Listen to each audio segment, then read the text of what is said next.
불교와 친해지기. 불교인 김민희 선생님과 함께하는 불교와 친해지기. 지금 만나보시죠.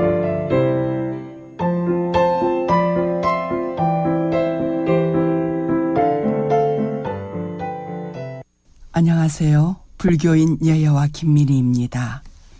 불교와 친해지려는 노력으로 오늘 말씀드릴 것은 야단법석이란 용어입니다.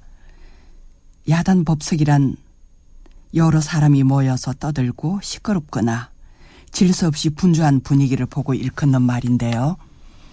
야단법석의 불교적 용어가 어떻게 변형되어 사용되어 있는가 하는 것입니다. 사찰의 법당 안에서 규모가 큰 행사나 의식을 할 수 없을 때 법당 밖으로 자리를 옮기게 합니다. 사찰 마당에 세워진 궤불대를 보면 알 수 있지요. 높은 곳에 궤불을 걸어놓고 행사 준비를 합니다. 부처님이 모셔진 궤불 앞에 여러 종류의 공약물을 올리고 주변을 깨끗하게 정리하고요. 자리를 정비하여 법회를 주관할 어른 스님을 모시게 됩니다. 높이 걸려있는 궤불 속의 부처님은 먼 곳에서도 잘 볼 수 있기 때문에 자리 다툼은 안 해도 되고요. 더군다나 아름다운 자연 속에서 진행되는 대법회의 먹과 맛은 어디에도 비교할 데가 없습니다. 마음에 가득 차오르는 신심과 발심은 행복한 삶의 디딤돌이 되고요.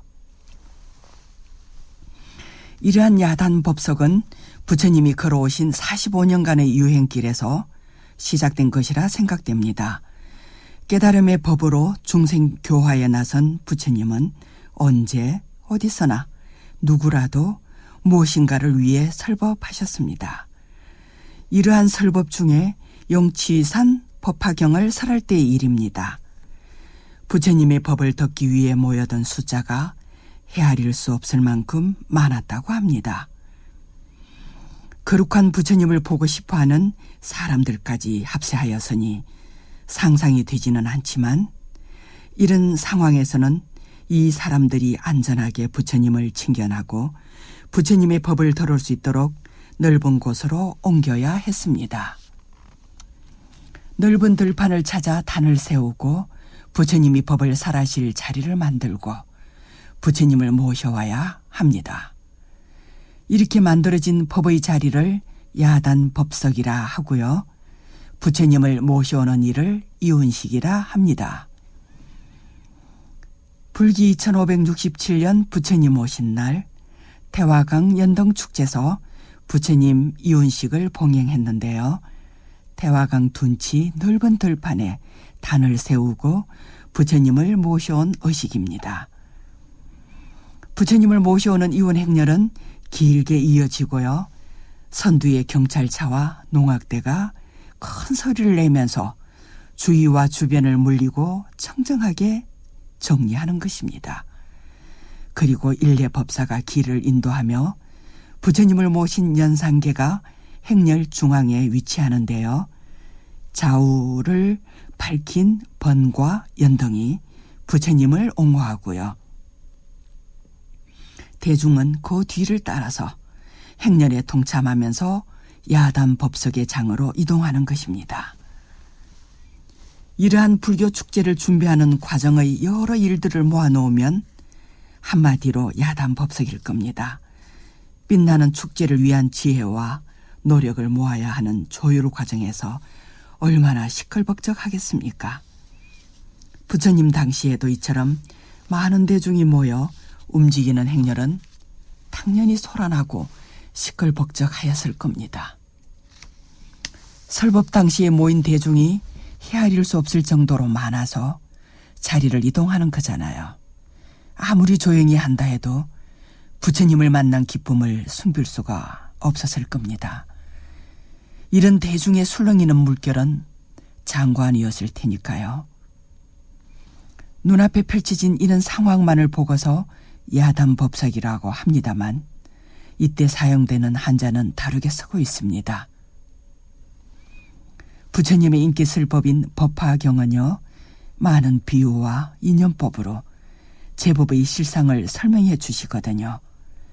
경의 내용을 쉽게 이해하게 합니다. 그 중에 삼거, 화택류, 장자, 궁좌유 등의 무량한 방편법은 어리석은 중생의 눈을 뜨게 합니다. 부처님의 불지견을 열어 보이시니 중생으로 하여금 선심의 깨달음으로 가는 것이고요. 당신은 부처님이십니다. 당신은 부처님이십니다. 라고 말해주잖아요. 이런 연고로 인기가 아주 많은데요. 재미난 이야기를 듣듯이 솔깃하게 하는 경입니다. 독송을 하거나 사경을 하는 분도 많고요.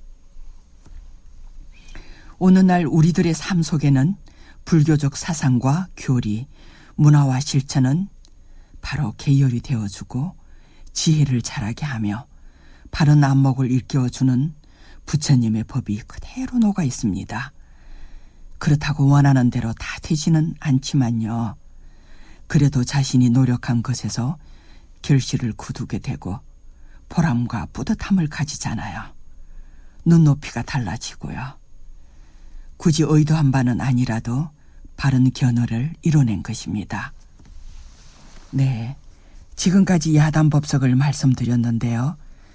요즘의 야단법석은 텔레비전, 컴퓨터, 휴대폰 이 속으로 옮겨간 것 같아요.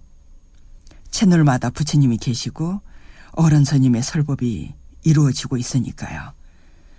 이 작은 공간을 거쳐가는 사람의 숫자가 어마어마하게 많거든요.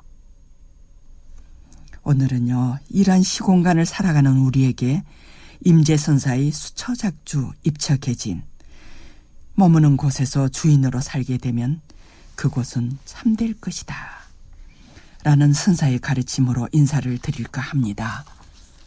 변화무상한 세상 속에서 주도적인 작용을 하시고요. 법다운 자리에서 다시 만나기를 기원합니다. 멋진 오후 보내십시오.